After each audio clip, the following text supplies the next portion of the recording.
Dapat talaga maaga tayo nagbubukas para yung mga pasyente natin, marami tayong magagamot at matutulungan. Rejuret! Rejuret! Oh! Dahan-dahan kasi pag-i-exercise mo. Bakit? Hindi pwede, sobra-sobra pwede ka mag-food muscles dyan. Mapulang muscles ko? O, pwede. Pwede nga rin. Gusto ko nga rin ipulang muscles mo eh. Pati hair at gilagid at gums mo eh. Gusto mo? Concerned nga ako sa'yo sa muscle mo eh. Huwag ka na maging concern sa akin. Ang init ko sa'yo eh.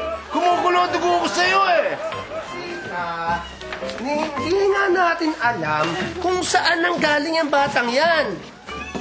Bakit ba? Importante pa ba yun? Aba, natural! Aba, dapat alam natin kung ano background ng batang yan. Malay mo mamamatay tao tatay niyan, ate kang nanay niyan, ang mga kapatid niyan, kung anong ginagawang masasama dito sa mundo. Mapapahamak pa tayo dyan. Ano naman yung pag-usapan niyo? Basta. Tsaka, hindi kasalanan ng anak kung ano may kasalanan ng magulang, di ba? Dapat nga mas lalo natin siyang kupkupin eh. Alam mo, tama rin siya doon. Tama siya. Akala ko naman kasi, Sita, baby, sanggol ang aampunin mo. Hindi yung ganun mga kadaki. Ayaw mo ba na makakatipid tayo sa gata, sa pedya, sa diaper? At saka di ba sabi mo sa akin, lahat na makapagpapasaya sa akin, okay ka lang, di ba? Oo nga, okay lang ako. Pero dapat naman, Sita, ang mag-asawa dapat nagkukonsultahan, nag-uusap, hindi yung ikaw lang nagdidesisyon. Paano na ngayon yan? Tayawan ko, paano nga pa? Hindi lang, mag-aapong kayo, tapos isusoli nyo. Hindi naman yata tama yung ganyan.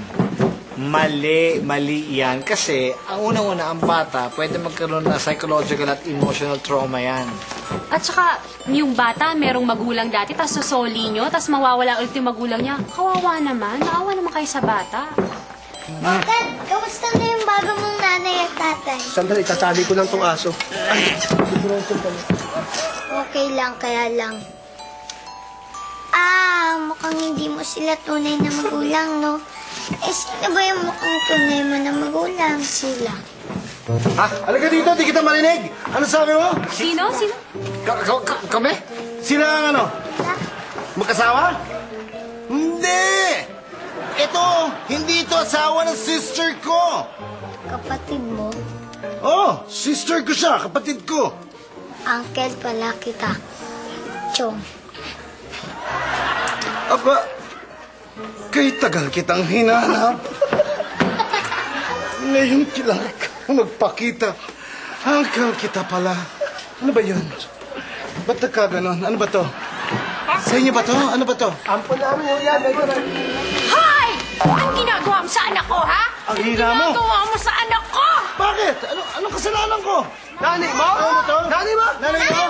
Ano yan? Ngayon ko lang siya nakita. Ngayon mo lang nakita? Hindi ko na pala kilala eh. Ano mo na? Ba't ka na? Tumigil-tigil ka na. Halika na, tama na yung kalokohan mo. Umuwi na tayo. Hoy, hindi mo nanay.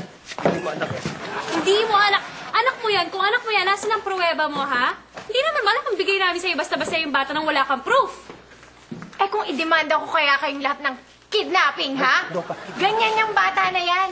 Naglalayas kapag may ginawa siyang kasalanan, nangunguna. O sige, kung talagang anak mo siya, show us the documents. Birth certificate. Everything that you're supposed to support it. Ano? May dala ka? Wala. Wait, I'll come back. Wala siyang proof. Kay tagal kitang hinintay. Kay tagal kitang hinanap. Halos mamatay ako nang iluwal kita. Suka lang to. Ha? Bagay sa'yo. Tingnan mo. Ganda, di ba? Ano yan? Feeling parents. Magulang, ganon. Kita mo, ha? Ha? Nagugutom ka ba? Ano gusto mo kainin? Anong gusto mo kainin? Paghahanda kita kahit anong gusto mo. Alam mo, parang masama ang timpla ng kapatid mo sa atin dito. Mabuti pa, doon na tayo sa bahay ko. Oh, sige, halika. Freeze! Nobody moves! Walang alis sa pamamahay ko. Para makita ko kung anong gagawin nyo. Ay, nako, nakita mo na, kuya. Hindi ka rin nakatiis eh. Mahal mo na rin si Ted. Aminin mo. Hindi masyado. Hindi, no? Kailangan makilala ko muna ang tunay na pagkatao ng batang yan. At lalong kailangan makilala ko yung babaeng humampas sa akin. Pero meanwhile, ang pwede natin gawin maging mabuting foster parents kay Ted, okay? Tita Greta, may ibibigay nga po pala sa inyo si Ted. Talaga? Ano yan? Ha? Oh, sweet mo naman, Ted. Thank you. Ano to? Ano namin, ha? Sama? Tingnan nga dito. Wa, Ano naman yun? Alarm clock. alam mo,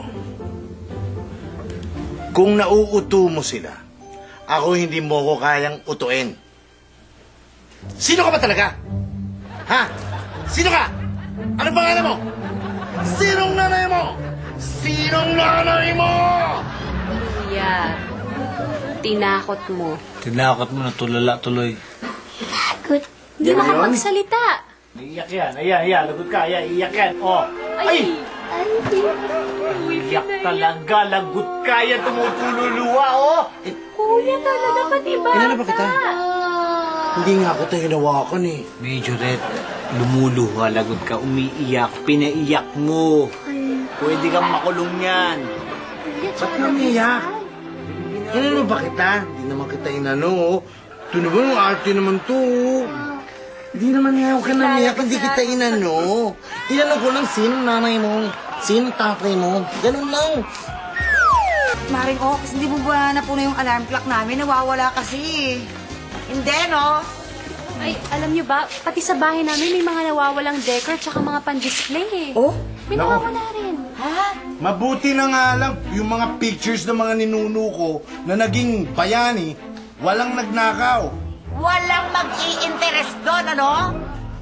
Oh, lalo namang walang mag-i-interest sa mga fire hazardous gamit mo. Basura mo.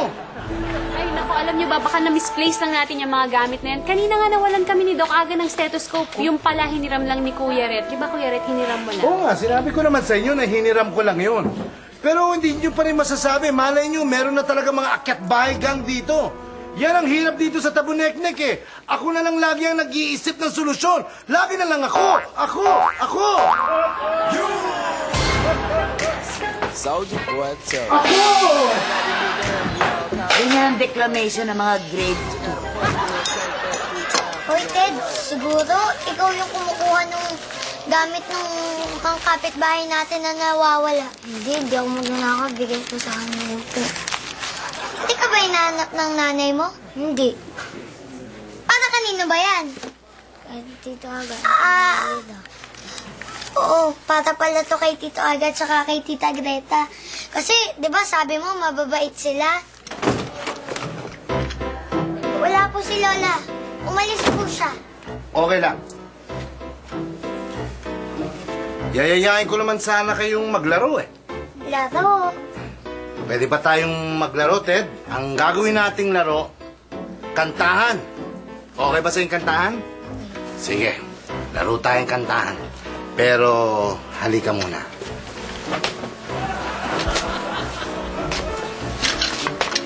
Gagawin niyo. Kakantahan tayo. Pwede naman sa'yo, di ba?